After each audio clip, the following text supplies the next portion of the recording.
ओम शांति। ओम शांति। ओम शांति। 1-2-25 प्रातः मुरली। ओम शांति। बाप दादा मधुबन। मीठे बच्चे, तुम आत्माओं का सब धर्म शांति है। तुम्हारा देश शांति धाम है। तुम आत्मा शांत स्वरूप हो, इसीलिए तुम शांति मांग नहीं सकते। प्रश्न है, तुम्हारा योग बल कौन सी कमाल करता है? उत्तर है, योग बल से तुम सारी दुनिया को पवित्र बनाते हो। तुम कितने थोड़े बच्चे योग बल से यह सारा पहाड़ उठाए सोने का पहाड़ स्थापन करते हो। 5 तत्व सतो प्रदान हो जाते हैं, अच्छा फल देते हैं। सतो प्रदान तत्वों से यह शरीर भी सतो प्रदान होते हैं।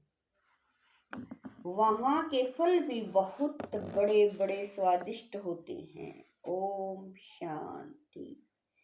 जब ओम शांति कहा जाता है तो बहुत खुशी होनी चाहिए, क्योंकि वास्तव में मैं आत्मा, बाबा कह रहे हैं, वास्तव में आत्मा है ही शांत स्वरूप। उसका सब धर्म ही शांत है। इस पर सन्यासी भी कहते हैं, शांति का तो तुम्हारे गले में हार पड़ा है। शांति को बाहर कहाँ ढूंढते हो? आत्मा स्वतः शांत स्वरूप है। इस शरीर में पार्ट बजाने आना पड़ता है। आत्मा सदा शांत रहे तो कर्म कैसे करेगी? कर्म तो करना ही है। हाँ, शांति धाम में आत्माएं शांत रहती हैं। वहां शरीर है नहीं। यह कोई भी सन्यासी आदि नहीं समझते कि हम आत्मा हैं, शांति धाम में रहने वाली हैं। बच्चों को समझाया गया है, शांति धाम हमारा देश है। फिर हम सुख धाम में आकर पार्ट बजाते हैं। फिर रावण राज्य होता है दुख धाम में। यह 84 जन्मों की कहानी है। भगवान वाच है ना अर्जुन प्रति कि तुम अपने जन्मों को नहीं जानते हो। एक को क्यों कहते हैं? क्योंकि एक की गारंटी है।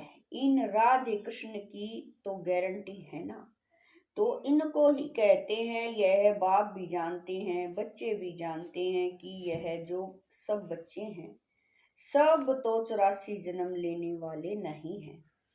कोई बीच में आएंगे, कोई अंत में आएंगे। इनकी तो स्ट्रेन है, इनको कहते हैं। हे बच्चे, तो यह अर्जुन हुआ ना, रथ पर बैठा है ना। बच्चे खुद भी समझ सकते हैं हम जन्म कैसे लेंगे। सर्विस ही नहीं करते हैं तो सतयुग नई दुनिया में पहले कैसे आएंगे? इनकी तकदीर कहाँ है? पीछे जो जन्म लेंगे उनके लिए तो पुराना घर होता जाएगा ना। मैं इनके लिए कहता हूँ जिनके लिए तुमको भी स्ट्रेन है। तुम भी समझ सकते हो। मम्मा बाबा 84 जन्म लेते हैं। कुमार का है, जनक है, ऐसे ऐसे महारथी जो हैं वह 84 जन्म लेते हैं। जो सर्विस नहीं करते हैं तो जरूर कुछ जन्म बाद में आएंगे। समझते हैं? हम तो नापास हो जाएंगे, पिछाड़ी में आ जाएंगे। स्कूल में दौड़ी पहन निशाने तक आकर फिर वापस लौटते हैं ना। सब एक रस हो न सके। रेस में जरा पाँव इंच का भी फर्क पड़ता है तो प्लस में आ जाता है। यह भी अश्व रेस है। अश्व घोड़े को कहा जाता है, रथ को भी घोड़ा कहा जाता है। बाकी यह जो दिखाते हैं, दक्ष प्रजापिता ने यज्ञ रचा, उसमें घोड़े को हवन किया। यह सब बातें है नहीं। न दक्ष प्रजापिता है, न कोई यज्ञ रचा है। पुस्तकों में भक्ति मार्ग की कितनी दंत कथाएं हैं। उनका नाम ही कथा है, बहुत कथाएं सुनते हैं। तुम तो यह पढ़ते हो, पढ़ाई को कथा थोड़ा ही कहेंगे। स्कूल में पढ़ते हैं, एम ऑब्जेक्ट रहती है, हमको इस पढ़ाई से यह नौकरी मिलेगी, कुछ न कुछ मिलता है। अभी तुम बच्चों को देही अभिमानी बहुत बनना है।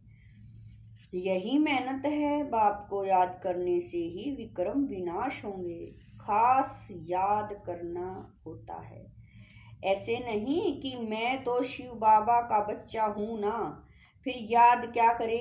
नहीं, याद करना है अपने को स्टूडेंट समझकर। हम आत्माओं को शिव बाबा पढ़ा रहे हैं, यह भी भूल जाते हैं शिव बाबा एक ही टीचर है जो सृष्टि के आदि मध्य अंत का राज सुनाते हैं। यह भी याद नहीं रहता। हर एक बच्चे को अपने दिल से पूछना है कि कितना समय बाप की याद ठहरती है। जास्ती टाइम तो बाहर मुक्ता में ही जाता है। यह याद ही मुख्य है। इस भारत के योग की बहुत महिमा है, परंतु योग कौन सिखलाते हैं यह किसी को पता नहीं है। गीता में श्री कृष्ण का नाम डाल दिया है। अब श्री कृष्ण को याद करने से तो एक भी पाप नहीं कटेगा, क्योंकि वह तो शरीरधारी है, 5 तत्वों का बना हुआ है। उनको याद किया तो गोया मिट्टी को याद किया, 5 तत्वों को याद किया। शिव बाबा तो अशरीरी है, इसलिए कहते हैं अशरीरी बनो, मुझ बाप को याद करो। कहते भी हो हे पतित पावन, वह तो एक हुआ ना। युक्ति से पूछना चाहिए गीता का भगवान कौन। भगवान रचयिता तो एक होता है। अगर मनुष्य अपने को भगवान कहलाते भी हैं तो ऐसे कभी नहीं कहेंगे कि तुम सब हमारे बच्चे हो, या तो कहेंगे तत्व में, या कहेंगे ईश्वर सर्वव्यापी है। हम भी भगवान, तुम भी भगवान, जिधर देखता हूँ तू ही तू है, पत्थर में भी तू, ऐसे कह देते। तुम हमारे बच्चे हो यह कह नहीं सकते, यह तो बाप ही कहते हैं, हे मेरे लाडले रूहानी बच्चों। ऐसे और बाबा कह रहे हैं, ऐसे और कोई कह न सके। मुसलमानों को अगर कोई कहे मेरे लाडले बच्चों तो थप्पड़ मार दें। यह एक ही पारलौकिक बाप कह सकते हैं, और कोई सृष्टि के आदि मध्य अंत का ज्ञान दे न सके। 84 के सीडी का राज कोई समझा न सके सिवाय निराकार बाप के। उनका असली नाम ही है शिव। यह तो मनुष्यों ने अथाह नाम रख दिए हैं। अनेक भाषाएं हैं तो अपनी अपनी भाषा में नाम रख देते हैं। जैसे बॉम्बे में बबूलनाथ कहते हैं, परंतु वह अर्थ थोड़े ही समझते हैं। तुम समझते हो, कांटों को फूल बनाने वाला है। भारत में शिव बाबा के हजारों नाम होंगे, अर्थ कुछ नहीं जानते। बाप बच्चों को ही समझाते हैं। उस समय भी माताओं को बाबा जास्ती आगे रखते हैं। आजकल फीमेल्स का मान भी है, क्योंकि बाप आए हैं ना। बाप माताओं की महिमा ऊंच करते हैं। तुम शिव शक्ति सेना हो, तुम ही शिव बाबा को जानते हो। सच तो एक ही है, गाया भी जाता है, सच की बेड़ी हिले डुले डूबे नहीं। तो तुम सच्चे हो, नई दुनिया की स्थापना कर रहे हो।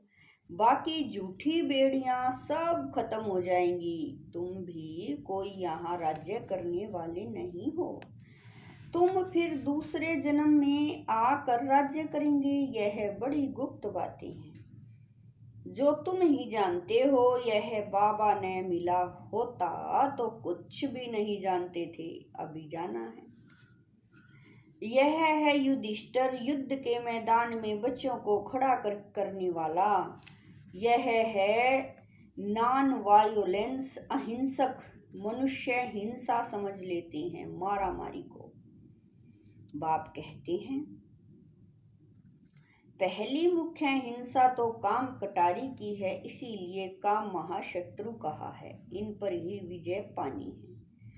मूल बात है ही काम विकार की, पतित माना विकारी, विकारी कहा ही जाता है पतित बनने वाले को। जो विकार में जाते हैं, क्रोध करने वाले को ऐसे नहीं कहेंगे कि यह विकारी है।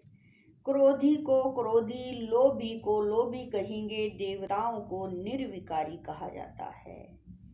देवताएं निर्लोभी, निर्मोही, निर्विकारी हैं। वह कभी विकार में नहीं जाते। तुमको कहते हैं विकार बगैर बच्चे कैसे होंगे। बाबा कह रहे हैं उन्हों को तो निर्विकारी मानते हो ना, वह है ही वॉइसलेस दुनिया। दवा पर कलयुग है विशेष दुनिया। खुद को विकारी, देवताओं को निर्विकारी कहते तो है ना। तुम जानते हो हम भी विकारी थे, अब इन जैसा निर्विकारी बन रहे हैं। इन लक्ष्मी नारायण ने भी याद के बल से यह पद पाया है, फिर पा रहे हैं। हम ही देवी देवता थे, हमने कल्प पहले ऐसे राज्य पाया था जो गवाया, फिर हम पा रहे हैं। यही चिंतन बुद्धि में रहे तो भी खुशी रहेगी, परंतु माया यह स्मृति भुला देती है। बाबा जानते हैं तुम स्थायी याद में रह नहीं सकेंगे। तुम बच्चे अडोल बन याद करते रहो तो जल्दी कर्मातीत अवस्था हो जाए और आत्मा वापिस चली जाए, परंतु नहीं, पहले नंबर में तो यह जाने वाला है। फिर है शिव बाबा की बारात। शादी में माताएं मिट्टी के मटके में ज्योति जगा कर ले जाती है ना, यह निशानी है। शिव बाबा साजन तो सदा जागती ज्योत है, बाकी हमारी ज्योति जगाई है। यहाँ की बात फिर भक्ति मार्ग में ले गए हैं। तुम योग बल से अपनी ज्योति जगाते हो, योग से तुम पवित्र बनते हो।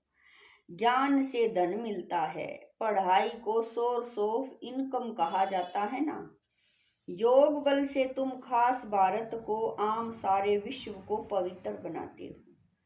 इसमें कन्याएं बहुत अच्छी मददगार बन सकती हैं। सर्विस कर ऊंच पद पाना है, जीवन हीरे जैसा बनाना है, कम नहीं। गाया जाता है फॉलो फादर मदर, सी मदर फादर और अनन्य ब्रदर्स सिस्टर्स। तुम बच्चे प्रदर्शनी में भी समझा सकते हो कि तुमको दो फादर हैं, लौकिक और पारलौकिक। इसमें बड़ा कौन? बड़ा तो जरूर बेहद का बाप हुआ ना। वर्षा उनसे मिलना चाहिए। अभी वर्षा दे रही हैं, विश्व का मालिक बना रही हैं। भगवान वाच तुमको राजयोग सिखलाता हूँ, फिर तुम दूसरे जन्म में विश्व के मालिक बनेंगे। बाप कल्प कल्प भारत में आकर भारत को बहुत साहूकार बनाते हैं, तुम विश्व के मालिक बनते हो। इस पढ़ाई से, उस पढ़ाई से क्या मिलेगा? यह तो तुम हीरे जैसा बनते हो। 21 जन्म लिए, उस पढ़ाई में रात दिन का फर्क है। यह तो बाप टीचर गुरु एक ही है, तो बाप का वर्षा, टीचर का वर्षा और गुरु का वर्षा सब देते हैं। अब बाप कहते हैं देह सहित सबको भूलना है, आप मुए मर गई दुनिया। बाप के एडॉप्टेड बच्चे बने, बाकी किसी को याद करेंगे, दूसरों को देखते हुए जैसे कि देखते नहीं। पार्ट में भी आते हैं परंतु बुद्धि में है, अब हमको घर जाना है, फिर यहाँ आकर पार्ट बजाना है। यह बुद्धि में रहे तो भी बहुत खुशी रहेगी। बच्चों को देह भान छोड़ देना चाहिए, यह पुरानी चीज जहां छोड़नी है अब वापिस जाना है। नाटक पूरा होता है, पुरानी सृष्टि को आग लग रही है। अंधे की औलाद अंधे अज्ञान नींद में सोए पड़े हैं। मनुष्य तो समझेंगे यह सोया हुआ मनुष्य दिखाया है, परंतु यह अज्ञान नींद की बात है जिससे तुम जागते हो। ज्ञान अर्थात दिन है सतयुग, अज्ञान अर्थात रात है कलयुग। यह बड़ी समझने की बातें हैं। कन्या शादी करती है तो माता पिता सासू ससुर आदि भी याद आएगा, उनको भूलना पड़े। ऐसे भी युगल है जो सन्यासियों को दिखाते हैं। हम युगल बनकर कभी विकार में नहीं जाते हैं। ज्ञान तलवार बीच में है, बाप का फरमान है पवित्र रहना। देखो रमेश, उषा है, कभी भी पतित नहीं बने हैं। यह डर है अगर हम पतित बने तो 21 जन्मों की राजाई खत्म हो जाएगी, देवाला मार देंगे। ऐसे कोई कोई फेलो पड़ते हैं। गंधर्वी विवाह का नाम तो है ना, तुम जानते हो पवित्र रहने से पद बहुत ऊंच मिलेगा। एक जन्म के लिए पवित्र बनना है। योग बल से कर्म इंद्रियों पर भी कंट्रोल आ जाता है। योग बल से तुम सारी दुनिया को पवित्र बनाते हो। तुम कितने थोड़े बच्चे योग बल से यह सारा पहाड़ उठाए सोने का पहाड़ स्थापन करते हो। मनुष्य थोड़े ही समझते हैं, वह तो गोवर्धन पर्वत पिछाड़ी परिक्रमा देते रहते हैं। यह तो बाप ही आकर सारी दुनिया को गोल्डन एज्ड बनाते हैं। ऐसे नहीं कि हिमालय कोई सोने का हो जाएगा, वहां तो सोने की खानियां भरतू हो जाएंगी। 5 तत्व सतो प्रधान हैं, फल भी अच्छा देते हैं। सतो प्रधान तत्वों से यह शरीर भी सतो प्रधान होते हैं। वहां के फल भी बहुत बड़े बड़े स्वादिष्ट होते हैं। नाम ही है स्वर्ग। तो अपने को आत्मा समझ पाप को याद करने से ही विकार छूटेंगे। देह अभिमान आने से विकार की चेष्टा होती है। योगी कभी विकार में नहीं जाएंगे। ज्ञान बल तो है, परंतु योगी नहीं होगा तो गिर पड़ेगा। जैसे पूछा जाता है पुरुषार्थ बड़ा या प्रारब्ध, तो कहते हैं पुरुषार्थ बड़ा।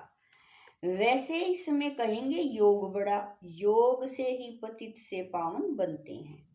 अब तुम बच्चे तो कहेंगे हम बेहद के बाप से पढ़ेंगे। मनुष्य से पढ़ने से क्या मिलेगा? मास में क्या कमाई होगी? एक बाबा कह रहे हैं यह तुम एक एक रतन धारण करते हो, यह है लाखों रुपए के। वहां पैसे की गिनती नहीं की जाती, अनगिनत धन होता है। सबको अपनी अपनी खेतियां आदि होती हैं। अब बाप कहते हैं हम तुमको राजयोग सिखलाते हैं। यह है एम ऑब्जेक्ट। पुरुषार्थ करके ऊंच बनना है, राजधानी स्थापन हो रही है। इन लक्ष्मी नारायण ने कैसे प्रारब्ध पाई? इनकी प्रारब्ध को जान गए तो बाकी क्या चाहिए? अभी तुम जानते हो कल्प 5000 वर्ष बाद बाप आते हैं, आकर भारत को स्वर्ग बनाते हैं। तो बच्चों को सर्विस करने का उमंग होना चाहिए। जब तक कोई को रास्ता नहीं बताया, खाना नहीं खाएंगे, इतना उल्लास उमंग हो तब ऊंच पद पा सकते हैं। अच्छा, मीठे मीठे शकील दे बच्चों प्रति माता पिता बाप दादा का याद प्यार और गुड मॉर्निंग। रूहानी बाप की रूहानी बच्चों को नमस्ते। हम रूहानी बच्चों की रूहानी माता पिता बाप दादा को दिलवा जान शिकवा प्रेम से याद प्यार गुड मॉर्निंग नमस्ते ओम शांति। मेरे बाबा मीठे बाबा प्यारे बाबा लाख लाख शुक्रिया मेरे बाबा। धारणा के लिए मुख्य सार है नंबर 1, ईश्वरीय सर्विस कर। अपना जीवन 21 जन्मों के लिए हीरे जैसा बनाना है। मात पिता और अन्य भाई बहनों को ही फॉलो करना है। नंबर 2, कर्मातीत अवस्था बनाने के लिए देह सहित सब को भूलना है।